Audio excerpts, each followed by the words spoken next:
नमस्कार साथियों, मैं गौरव मिश्रा पुनः आप सभी का स्वागत करता हूं संस्कृत की 7वीं कक्षा में। हम सब ने विगत कुछ कक्षाओं में क्या-क्या चीज़ें सीखी, उसका एक बारी रिवीजन करते हैं और धीरे-धीरे आगे बढ़ते हैं। जैसे इसके पहले हम लोगों ने समझा महेश्वर सूत्र के बारे में, महेश्वर सूत्रों की संख्या के विषय में, जैसे कि ये कितने होते हैं, तो इनकी संख्या होती है 14। महेश्वर सूत्रों की रचना किसने की? तो महेश्वर सूत्र के प्रमुख रचनाकार वो भगवान शिव थे, जिन्होंने 14 बार डमरू को बजाया था और उसी के नाद को सुनकर महर्षि पाणिनि ने 14 सूत्रों को लिखा था।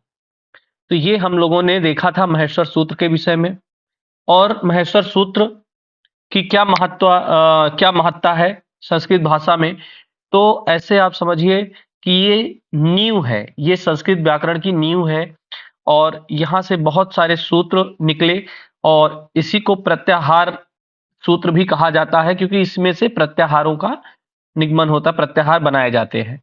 हम आज जहाँ पर हमने अपनी पिछली कक्षा को समाप्त किया था, उसके आगे थोड़ा-सा विस्तार पूर्वक चर्चा करेंगे और वापस से फिर एक बारी प्रत्याहार को देखते हुए इस क्लास का समापन करेंगे और आने वाली कक्षा में हम जो भी हम लोगों ने अभी तक पढ़ा है उससे संबंधित कुछ प्रश्नों को, जो परीक्षा उपयोगी प्रश्न हैं, उनको हम हल करेंगे। ठीक है, तो हमने क्या देखा था, क्या सीखा था पिछली कक्षा में?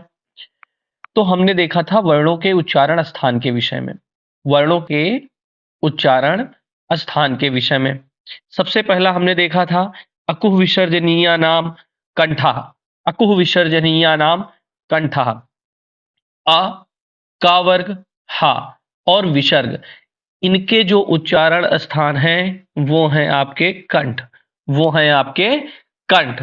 जैसे का वर्ग में क्या क्या आ जाएगा? तो का वर्ग में आ जाएगा क, ख, ग, घ, अंगा। का वर्ग में 5 वर्ण आएंगे, क, ख, ग, घ, अंगा। कौन कौन से? का, खा, ग, घ, अंगा। अगर प्रश्न में आ जाए कि गा का उच्चारण स्थान क्या होगा, तो गा का उच्चारण स्थान क्या हो जाएगा आपका? कंठ हो जाएगा। क्या हो जाएगा? कंठ हो जाएगा। अगर परीक्षा में पूछ लिया कि आ का उच्चारण स्थान क्या है, तो आ का भी उच्चारण स्थान कंठ। हा का उच्चारण स्थान, हा का भी उच्चारण स्थान कंठ। फिर हमने दूसरे सूत्र में क्या देखा था? इचु यशा नाम तालु, इचु यशा नाम तालु। तो इसमें क्या निकल के आया इस सूत्र से? इस सूत्र से निकल के आया ई का उच्चारण स्थान तालु है। चू, कुचू तू, कुचू टू तू पू हम लोगों ने पढ़ा था। तो चू मतलब च वर्ग, च वर्ग का उच्चारण स्थान क्या है आपका? वो भी है तालु, वो भी क्या है? तालु। फिर यशा नाम, इचू यशा नाम, फिर या और आपका तालव्य शा, इनका भी उच्चारण स्थान होता है तालु। ठीक है, इनका भी उच्चारण स्थान होता है तालु। ऋतु रसाणाम मूर्धा, ऋतु रसाणाम मूर्धा, री ऋषि वाला री, टा, टा से टमाटर, टमाटर का वर्ग मतलब टवर्ग, टवर्ग। ठीक है, टवर्ग, टा ठा ड ढ ड़ा, ये जो है आपके, इनका उच्चारण स्थान क्या है आपका? मूर्धा है। क्या है इनका? मूर्धा है उच्चारण स्थान। और आपका ये शा भी, ये मूर्धन्य सा, ये भी, इसका भी उच्चारण स्थान मूर्धा है। ठीक है, अगला सूत्र है ऋतु लशा नाम दंता, ऋतु लशा नाम दंता, मतलब क्या हुआ? ला, ता वर्ग और सा, ला, ता वर्ग और सा, इनका उच्चारण स्थान आपका क्या है? दंत, इनका उच्चारण स्थान क्या है? दंत। पांचवा सूत्र हमने क्या पढ़ा था? उपु पद्मनीया नाम ओष्ठौ, उ, पा वर्ग और उपदमानी, इनका जो उच्चारण स्थान है यह है आपका ओष्ठ, ये है आपका ओष्ठ। समझ गए? ये इतनी चीज हम लोगों ने पूर्व में ही पढ़ ली है। आज हम लोग छठा सूत्र देखेंगे, जो कि है, छठा सूत्र देखेंगे जो कि है ई मंगणना नाम, नाम, नाम नासिका, नासिका, इंग मणना नाम नासिका। इसका क्या मतलब होगा? इसका मतलब क्या होगा? माफ कीजिएगा, यहाँ पे थोड़ा सा संशोधन है। इंग मणना नाम नासिका चा, नासिका चा। क्या हुआ अर्थ इसका? इया, इया। क्या हुआ इसका अर्थ? इया और मा औड़ा अड़ा ना। ये जो आपके अंतिम अगर आप पांचों वर्ग के अंतिम अक्षरों पर विशेष ध्यान दें तो ये सब आपको यहाँ पे निकल के आ रहे हैं, है ना। पापा बाबा माँ, चाचा जाजा इया, है ना। फिर अड़ा, है ना, ना। यहाँ पर ये सारी चीजें क्या आ जा रही हैं आपकी? जो आपका वर्ण है उनके क्रम में पांचवा वर्ण जो है यहाँ पे किसके माध्यम से बोला जाता है? तो वो बोला जाता है नासिका के माध्यम से। और चा का मतलब क्या होता है? चा का मतलब क्या होता है? नासिका चा, नासिका से। और किससे? और इससे, जैसे कि इया, जैसे कि इया आया, है ना। जैसे आप इया को देखो तो इया कहां से बोला जाएगा? एक तो आपका बोला जाएगा नासिका से, और नासिका के साथ ही साथ चा है, तो चा का अर्थ होता है और। तो और किससे बोला जाएगा? तो अगर आप देखोगे, थोड़ा सा पीछे जाके देखोगे तो चा वर्ग ऊपर दूसरे सूत्र में देखिए, चा वर्ग को दूसरे सूत्र में देखिए, च छ जा झा इया, इसका उच्चारण स्थान क्या है आपका? तालु है। क्या है इसका उच्चारण स्थान? तालु है। तो नासिका और तालु से, नासिका और तालु से, है ना। नासिका और तालु से इसका उच्चारण स्थान हो जाएगा। यहाँ पे जितनी चीजें आपको दिख रही हैं, प्रत्येक वर्ग के अंतिम अक्षर, प्रत्येक वर्ग के अंतिम अक्षर का उच्चारण स्थान नासिका, और उस वर्ग के बोले जाने वाले उच्चारण स्थान का नाम जो होगा वो आपका उत्तर होगा। ठीक है, ये आप समझ गए होंगे, है ना। चलिए सातवां सूत्र लिखते हैं हम। सातवां सूत्र लिखते हैं हम। सातवां सूत्र लिखते हैं, हृदय तो कंठ तालु। ठीक है, हृदय तो, हृदय तो कंठ तालु, कंठ, कंठ तालु। क्या अर्थ हुआ इसका? क्या तात्पर्य हुआ इसका? अर्थ ये हुआ, इसका अर्थ ये हुआ कि ए और ऐ, ए और ऐ, ए और ऐ, ए और ऐ, इनका उच्चारण स्थान क्या होता है? इनका उच्चारण स्थान होता है कंठ और तालु, कंठ और तालु, कंठ और तालु।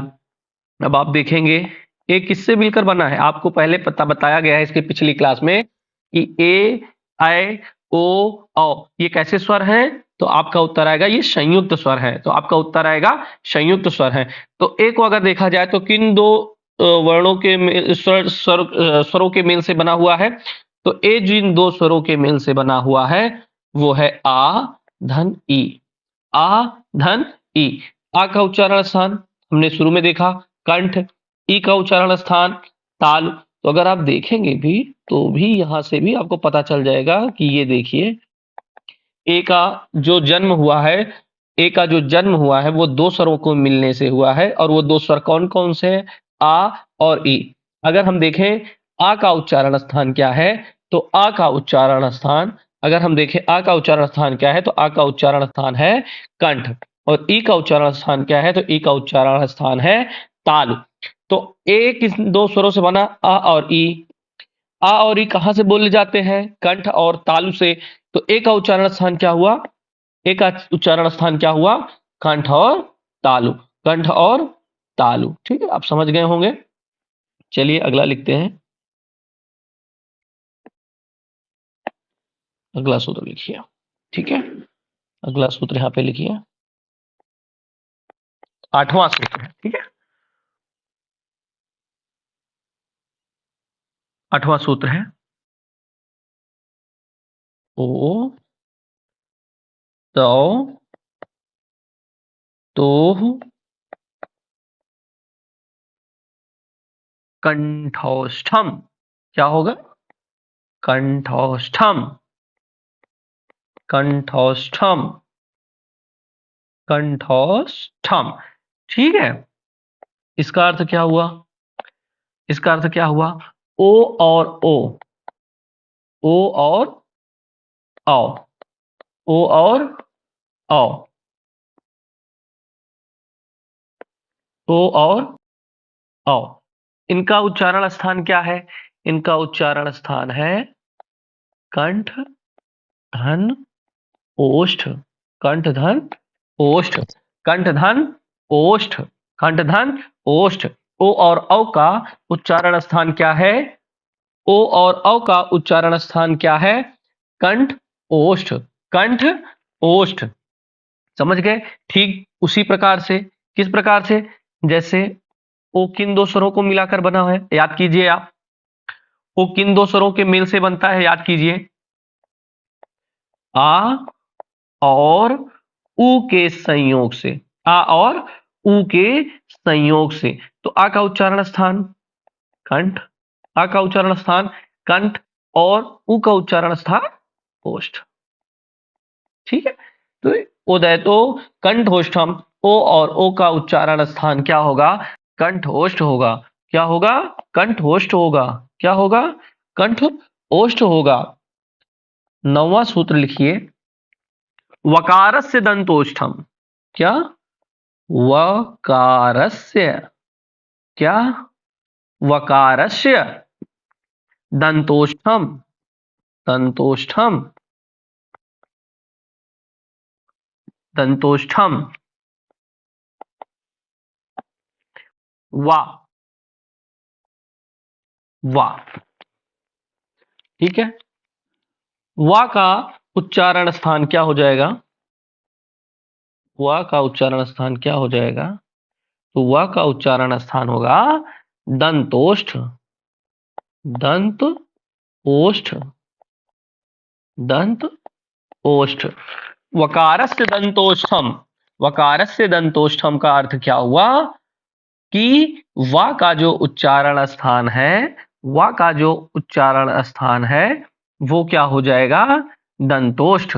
वो क्या हो जाएगा? दंतोष्ठ। ठीक है, वो हो जाएगा दंतोष्ठ। और आपका 10वां सूत्र है, जिह्वा मूलीयस्य जिह्वा मूलम। ठीक है, उपपदमानीय का आपने पहले ही पढ़ लिया है 5वें सूत्र में। आपने 5वें सूत्र में पढ़ा था उपपदमानीया नाम ओष्ठौ। कहने का अर्थ क्या हुआ? उ, प और उपपदमानीय का उच्चारण स्थान ओष्ठ होता है। क्या होता है? ओष्ठ होता है। ठीक, अभी आपका बचा क्या था? आपका बचा था जिह्वा मूली। क्या बचा था? जिह्वा मूलीय। जिह्वा, जिह्वा मूलीयस्य, जिह्वा मूलीयस्य जिह्वा मूलम। जिह्वा मूलम। जिह्वा मूलम। जिह्वा मूलम। ठीक है, तो जो जिह्वा मूल है, इनका जिह्वा मूल होता है उच्चारण स्थान। क्या होता है इनका? उच्चारण स्थान। ठीक है, आपका 11वां सूत्र है, नासिका अनुस्वारस्य। नासिका, नासिका, नासिका अनुस्वार स्वारस्य। क्या हुआ इसका तात्पर्य? कि जो अनुस्वार है, जो अनुस्वार है, जो अनुस्वार है, उनका उच्चारण स्थान क्या होता है? नासिका। उनका उच्चारण स्थान क्या होता है? नासिका। ठीक है, यहां पे एक बारी फिर से देख लेते हैं। अकुह विसर्जनीया नाम कंठा, अ का वर्ग, हा और विसर्ग, इतने का उच्चारण स्थान आपका होता है कंठ। इचु यशा नाम तालु, ई, चा वर्ग, या और शा, इनका उच्चारण स्थान होता है तालु। ऋतु रसाणाम मूर्धा, री, टा वर्ग और शा, ये इनका उच्चारण स्थान होता है मूर्धा। लितुलशा नाम दंता, ला, ता वर्ग और सा, इनका उच्चारण स्थान है दंत। इसी प्रकार उपपद्मनीया नाम ओष्ठ, उ, पा वर्ग और उपपद्मानीय, इनका उच्चारण स्थान होता है ओष्ठ। यंग मणना नाम नासिकाचा, इया, म, णा, ना, ये सब जो आपके प्रत्येक वर्ग के अंतिम वर्ण है, इनका उच्चारण स्थान होता है आपका नासिका, नासिका, और उस वर्ग का जो उच्चारण स्थान है वह स्थान जो होगा वो भी इसके साथ जुड़ जाएगा। इदैतो कंठ तालु, ए ऐ का उच्चारण स्थान क्या होता है? तो कंठ तालु होता है, कंठ तालु होता है। ओ दैतो कंठोष्ठम, ओ औ, ओ औ, इनका उच्चारण स्थान कंठ और ओष्ठ होता है। वकारस्य दंतोष्ठम, वाह, याद कर लीजिए, बहुत इंपॉर्टेंट है, मैं लिख देता हूं, इंपॉर्टेंट। वा का उच्चारण स्थान दंत और ओष्ठ होता है। ठीक इसी प्रकार से जिह्वा मूलिश्च जिह्वा मूलम, और जिह्वा मूल्य जो होता है उनका उच्चारण स्थान जिह्वा मूल होता है। नासिका अनुस्वारस्य, और जो अनुस्वार होता है, जो अनुस्वार होता है उसका उच्चारण स्थान नासिका होता है, उनका उच्चारण स्थान नासिका होता है। ठीक है, जैसा कि हम लोगों ने यहाँ पर उच्चारण स्थान को देख लिया है, हमने आपसे चर्चा की थी कि हम थोड़े से प्रत्याहारों के भी विषय में जानेंगे। ठीक है, चलिए कुछ लिखते हैं प्रत्याहार।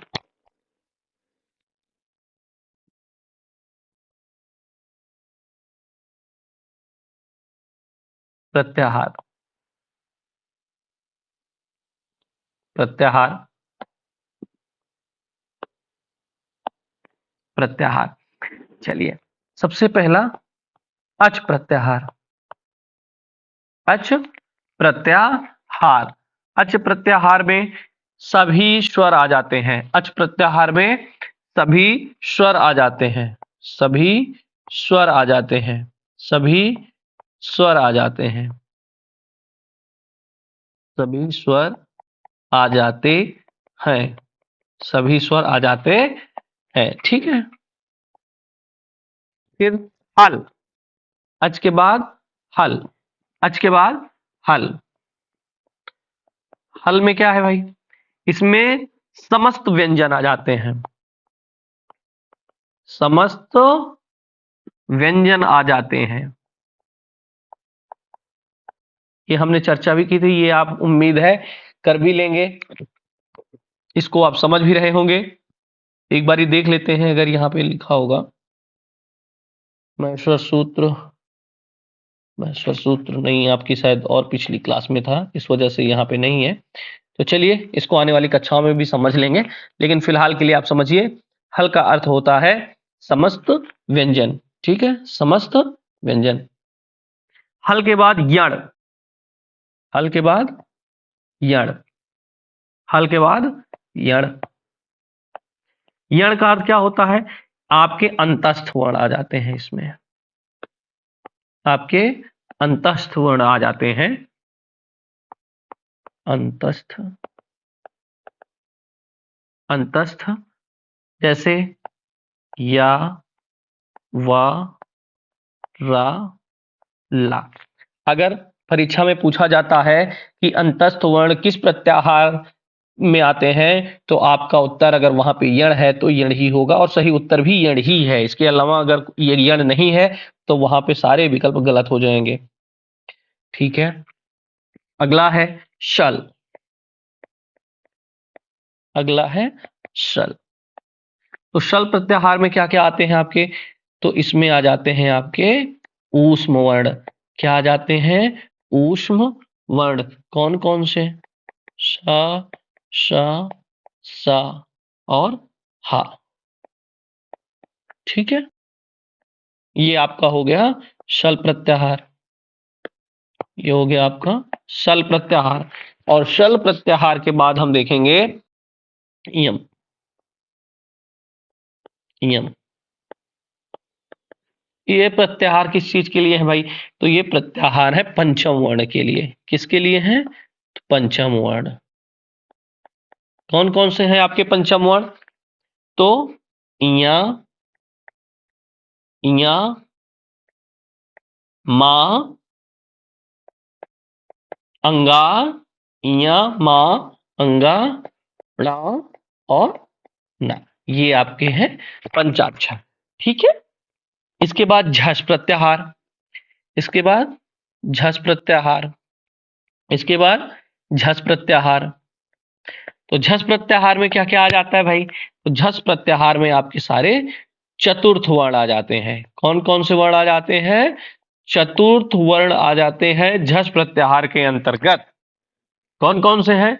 झ, भ, देखिए झा, फिर है इसके बाद आपका भा, इसके बाद है आपका घ, इसके बाद है आपका डा, और इसके बाद है आपका धा। ठीक है, ये आपका हो गया झस प्रत्याहार। अच्छा, जस प्रत्याहार में क्या होगा? जस प्रत्याहार में क्या होगा? जस प्रत्याहार में क्या होगा? तो जस प्रत्याहार में आपके तृतीय वर्ण आ जाते हैं। क्या आ जाते हैं आपके? तृतीय वर्ण। क्या आ जाते हैं? तृतीय वर्ण। कौन कौन से? ज, ब, ग, ड, ज, ब, ग, ड, द। ठीक है, ज, ब, ग, ड, द।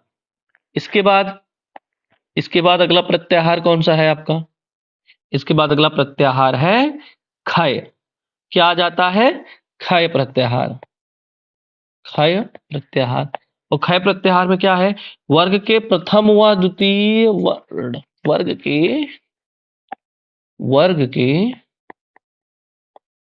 के प्रथम व द्वितीय वर्ण, वर्ग के प्रथम व द्वितीय वर्ण। ठीक है, इसके बाद है आपका खर प्रत्याहार। इसके बाद क्या है आपका? खर प्रत्याहार। खर प्रत्याहार, खर प्रत्याहार इसमें आता है आपका अघोष वर्ण, वर्ग का पहला और दूसरा। ठीक है, देखिए अघोष वर्ण आ जाते हैं इसमें। अघोष वर्ण, ठीक है, मतलब वर्ग का पहला, वर्ग का पहला, दूसरा, तथा तथा श, श, श। ठीक है, ये है आपका खार प्रत्याहार।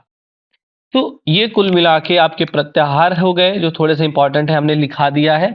बाकी जैसे जैसे हम आगे प्रैक्टिस करते रहेंगे, प्रश्नोत्तरों को हल करते रहेंगे, तो वहां पे आपको और सारे प्रत्याहारों के विषय में पता चलता रहेगा। ठीक है, तो इसी जानकारी के साथ हम आज इस क्लास को समाप्त कर रहे हैं। यहाँ तक जुड़े रहने के लिए आप लोगों का बहुत बहुत धन्यवाद। और अगर आपके मन में कोई भी प्रश्न है जो आप पूछना चाहते हैं, तो बिल्कुल कमेंट बॉक्स आपके लिए है, वहां पे आप अपने प्रश्नों का उत्तर पूछिए। बहुत बहुत धन्यवाद आपका।